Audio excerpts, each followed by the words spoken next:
a clash between e-hailing and taxi drivers turned deadly yesterday when allegedly taxi drivers killed an e-hailing driver.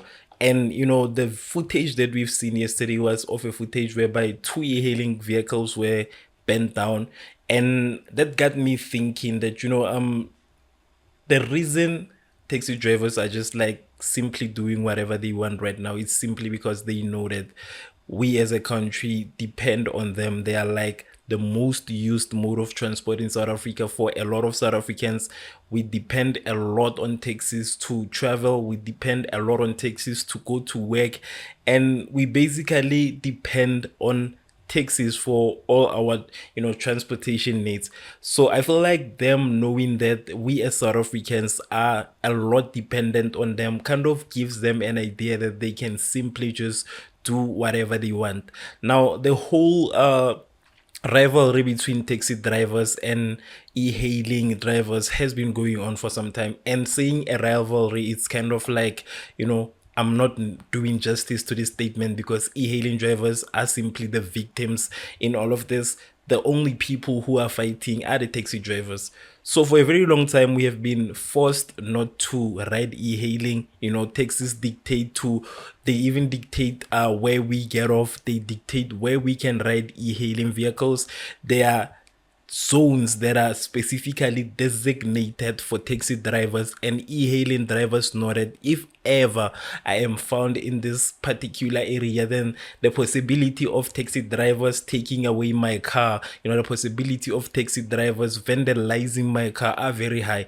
So I feel like the government, the police, and us as a country have been quiet for a very long time. Because right now, as much as I do, realize what the community of Pimville is trying to do by banning taxis and all of that, and stopping taxis from entering the area, and also like shutting down the mall for 7 days, because that's what they are trying to do as of today. I feel like that's not enough, and I feel like the police should really take this seriously to a point whereby they even find the person who did this, because taxis can be replaced, but as for a life, I don't think a life is not replaceable. So there is a person who died, but yet what we are seeing is only taxis being banned. We need to know who is responsible for this so that they can be held accountable. Hence, I'm saying like banning taxis honestly is really not enough, because taxis are kind of dictators, and I feel like somebody really needs to make them understand that they do not run the country. The government have let them do this for a very long time. They've allowed them to bully us. They've allowed them to bully countless communities across South Africa. Because I'm pretty sure, and I can tell you for a fact, that this is not only happening in Gauteng. This is happening all across the country. We are being forced to ride taxis. We are being forced not to even, I remember there was once a point whereby they said that if they find you in a car with friends, they have the right of stopping the car and then forcing you to get into a taxi. Imagine how crazy that is. And the fact that these people have never been stopped, and the police is just basically looking the other direction, because people know what's going on. Even the police know what's going on. We have taxis waiting just to see if people will give anybody a ride, and they do not care if you know that person. They do not care if you are related, but as much as you give somebody a ride and they see you, they have made it their own right. They have created their own custom right whereby they say they can force that person to go and ride a taxi. So like I said, whatever is happening right now, I do understand what the community is trying to do, but the community can only do so much without the help of the authorities, without the help of the government.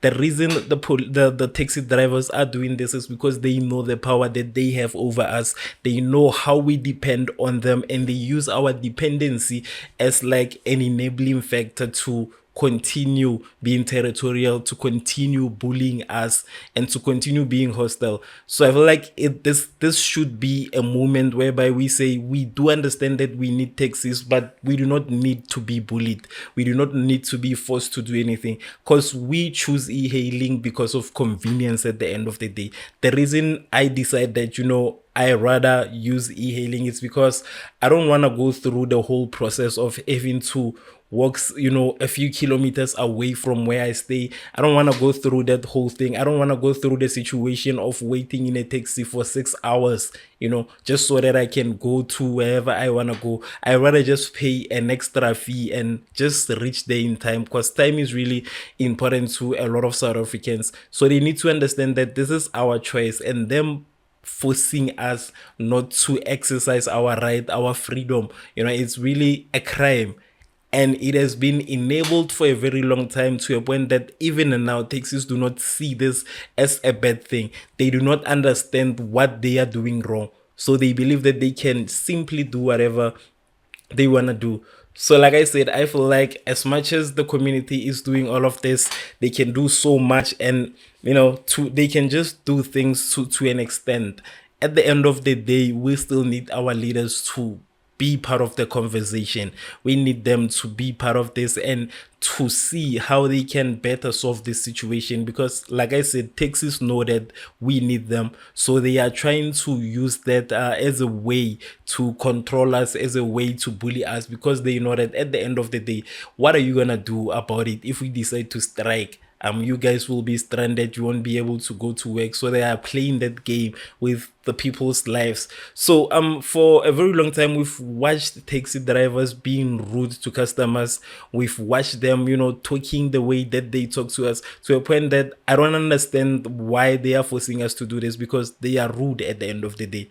Taxi drivers are like the rudest people that I've ever saw.